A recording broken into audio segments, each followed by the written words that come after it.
Game one is in the books right now with the Lakers dominating the Heat for 116-98 win.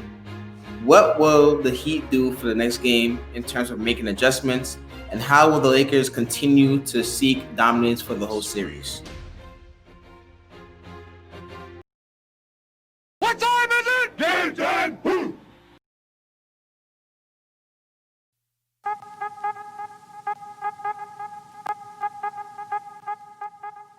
What's going on, everybody? It's your boy Edwin, aka King Jalov, and I'm back. This time we got a different video for you guys. Game one is in the books. Finals recap for game one. Listen, guys, I'm a Heat fan, so obviously you can tell that I'm pretty upset right now. I think that coming with all this energy and all this excitement, and then seeing that it just went down. But I'm fine though, because listen, crazier things have happened. Like, I still believe in my team. But anyways, let's get straight into the negatives and the positives for Lakers and the Heat. But we'll start with my team, the Heat, because listen, nothing looked good today, man. Starting off with the negatives, like, three things stood out to me: the defense, the offense, obviously, and injuries. So starting off with the defense, we could not contain the likes of AD, LeBron, and the Lakers were just hitting everything. 11 from 17 in the first half from three. That's the first time they've done that all postseason. And listen, guys, like, I'm not too worried about that, because I know the Lakers are not a three-point shooting team, and I think that they will not continue to have success shooting the three ball in this series. But listen, tonight it mattered. And what a coincidence it would be for them to start hitting threes this series when they haven't been doing it the whole postseason. That would be shocking. But anyway, they had that, and then on top of that, we could not contain AD. I mean, listen, Bam, for me, he's a great defender, but he's very undersized. He's an undersized center, and that's kind of what the new age of centers is looking at right now, with the likes of Bam, Jokic, these guys, even Daniel Tice for that matter, because these guys are undersized, but yet they're still able to get the job done, which is basically where I'm going with this, right?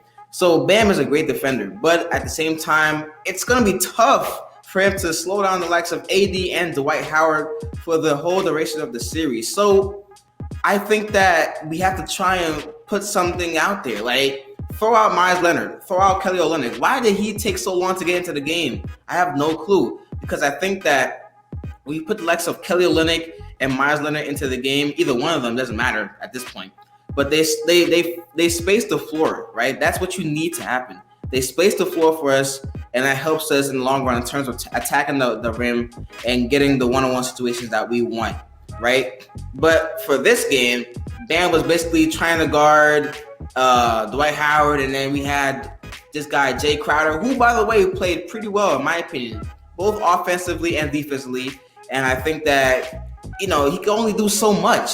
AD is shooting over a chair. That's what we call them, chairs, because he's so undersized, he can't contest it really. So, and for Jay Crowder, that plays into his hands in a bit, because AD is not a guy that really catches the ball at the low post. He catches the ball mostly at the mid-range sort of area, so more so the free throw line. So like when he's out there, you have a better chance of him backing you down and trying to score, obviously, because he's so big and he's so strong. I think that AD is one of the best guys when it comes to footwork, right? Because this guy he was a guard coming out of high school, and I think that Bam, I rave so much about Bam's footwork that, we forget to look at the guy who's the best at doing it so far in the league. That's AD, because he catches the ball and he just, dribble moves, shake and bake. It's easy for him. So for Jay Crowder, that plays into his hands more so than him backing him down. But nevertheless, how long can you really contain AD, right? 34 points, 11 for 21 shooting, almost had a double with 9 boards. Surprisingly, he looks so dominant this game that he only had 9 boards. That's surprising. But LeBron obviously almost had a triple-double, 25 points, 13 boards, and then 9 assists. That to me is greatness. Lakers played pretty well overall with their shooters. KCP, Danny Green, they look pretty good. Kyle Kuzma struggled as usual. But going back to the Heat defense, I think that we will see success in the long run because I don't think that the Lakers will be able to maintain or sustain that success of 3-point shooting. But nevertheless, for game one, we were terrible. Like it's one thing for us to run the zone defense, right? And then you find ways to double team these guys and get the ball out their hands. But LeBron and AD are such great passes off the ball that once they find that open, it's basically scrambling at that point. When they find the open man, we have to slide over our defense. Someone has to run out to the shooter, and we have to hope for a contested shot for them to miss, and then we get the board. And that would be considered a great defensive possession. But that wasn't the case for tonight because once LeBron and AD found that open man, the Lakers were actually hitting their threes. So I don't understand. I was so surprised. But other than that, another negative that we have to look at was, oh my goodness. This is what shocked me the most. Like, we were so sloppy on offense. Talk about 3-point shooting. Listen, we are a team, right? We're one of the best 3-point shooting teams in the league. We live and die by the three.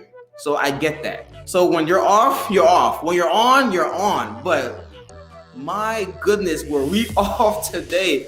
And to be honest, I think that it was more so not because of how good the Lakers defense is, because I know we faced Boston previously and they're good defense, but the Lakers defense I think is much better. But we were having so many good looks that we were just hitting off of them, clank, clank, clank off of clank. And that's how it was the whole game. Surprisingly, we look to guys like Duncan Robinson and Tyler Hero to set the tone and set the benchmark for us for a game, right? When those guys are not hitting threes, we're in trouble. I'm sorry, because Duncan Robinson, the lethal snipe shooter that he is, we need him to get going early. And for Tyler Hero, we all know what he could do. Going back to that 37-point game he had against Boston, that's what he could do. So when he's off, we're not looking too good. Jay Crowder, on the other hand, was looking good with the 3-point because he has been struggling for the past couple series, Boston and Milwaukee. So I really give him credit for that. But nevertheless, we look sloppy as a whole from 3-point shooting. And when we look sloppy, we're going to struggle to score. So I get that. Last and final negative for the Heat, injuries, man. Injuries. Listen, it's so sad to watch the likes of this team, right? This whole team as a whole fight to get to the NBA Finals. Now, I'm not saying that, other teams don't have to fight to get to the NBA Finals too. The Lakers did. Yeah, somewhat, because they beat the Portland Trail Blazers, the Nuggets, the Rockets. I get that. But, they still fought. We had to fight, and I'm basically going with this argument is that we have so many guys who are second-round draft picks, journeymen, wing players that have to bounce back from team to team. Jay Crowder, Andre Iguodala, with the Memphis Grizzlies at one point. So, I just look at this team, and I just admire the fight that we have shown to get to the finals. Goran Dragic, he's never been to a finals. Jimmy Butler, he's never been to a finals. So when Goran Dragic goes out with an injury that doesn't look too good, by the way, it really upsets me a lot because I just think that, he's one of our best players. He's been one of our best players for the finals. For the postseason, and for him to go out so early, that's a big loss. However, I'll just jump into this real quick. One of the main positives for the Heat tonight, at least, because there are positives. Jimmy Butler was aggressive, and I love that about him because he needs to be aggressive for us to win the series somehow, some way. And, if we're going to be able to be in the game, he needs to get going early. But two, the main positive was Kendrick Nunn. Now, Kendrick Nunn, if we all remember Kendrick Nunn, this guy was first team all rookie this year, right? And he was a baller in the regular season. So when you have a guy like Dragic who goes out, I think that it's the perfect opportunity for Kendrick Nunn to come in and sort of recapture that form that he had back in the regular season because this guy was a great baller. At one point, he was in the race for a Rookie of the Year award. That to me is greatness. That to me is respect for him. So I think that Kendrick Nunn scoring 18 points off the bench, 8 for 11 shooting, that's really good. That's what we need for the rest of the series going forward if Dragic isn't able to go for the rest of the series because once Kendrick Nunn got sick when the bubble happened and he was basically thrown away from the rotation and Dragic was starting and, it messed up his flow. And because of that, he wasn't able to recapture that same flow that he had in the regular season, which is why when he would come into these postseason games, he would struggle mightily because he hasn't been playing. He doesn't start anymore. So what is he really coming to do? It was tough for him at that point. But I admire his fight because in the NBA, you need a short-term memory. For Duncan Robinson and Tyler Hero, they're going to remember this game, right? But short-term memory, shooters shoot. So I don't expect him to have a bad game next game. But for Kendrick Nunn, for him to be able to come back and to find some success for tonight, that's very important because if Dragic isn't able to go, we need him to step up. But Bam, I think Bam, to me, I'm going to be honest here, guys. Like, we don't win the series if Bam is not playing. I'm sorry, because we already need guys to contain AD and Dwight. And if Bam's not playing, our best defender, our best big man defender, obviously, arguably probably our best defender on the team, I think that we have no chance if he's not playing. We have no chance. So I hope that he's able to go. It didn't look too bad. It didn't look worse than Dragic's injury, but I think that if we have Bam for next game, then we'll be fine, right? But for the Lakers, not really too much negatives. I mean, the only negative I'll say for the Lakers is that they're lucky because we had a lot of open shots, a lot of makeable threes that it wasn't so much giving them credit to their defense, but it looked so good because we were missing these open threes. So that played well into how greatly they were scoring on offense, and it just feeds off of that. So that's the only negative I saw for the game. I think that if they continue to let us get those open looks, they're in trouble. Trust me. Because we live and die by the three. So if we find a way to start hitting our open looks, this would be a different series. Tonight would have been a different game. So that's one. But a positive, I mean, they look really good and dominant on the offensive end. You really can't stop LeBron or AD. You have to just slow them down. And we tried our best to do that. They looked really good on three. Now, I'll mention this one more time. They looked really good on three tonight. 11 for 17 in the first half. That's like how good they are as in an entirety of a game when they're on. But 11 for 17 in the first half, that's great. I don't expect them to do that for the whole series, but nevertheless, for game one, they looked really great on that. And everybody played well. A really group effort to win this game one, to blow us out. They looked pretty dominant. And credit to them for coming back from a 23-10 deficit in the first half. I mean, it wasn't really too much, but they were still down at one point, right? But anyway, guys, that's all that we have for this video today. I'm hoping that my Heat pull out some fire, man. I hope that Eric Spoelstra makes some adjustments because we're going to need it for game two. Now, game one, it's game one. I get it. It's important, but let's not forget, right?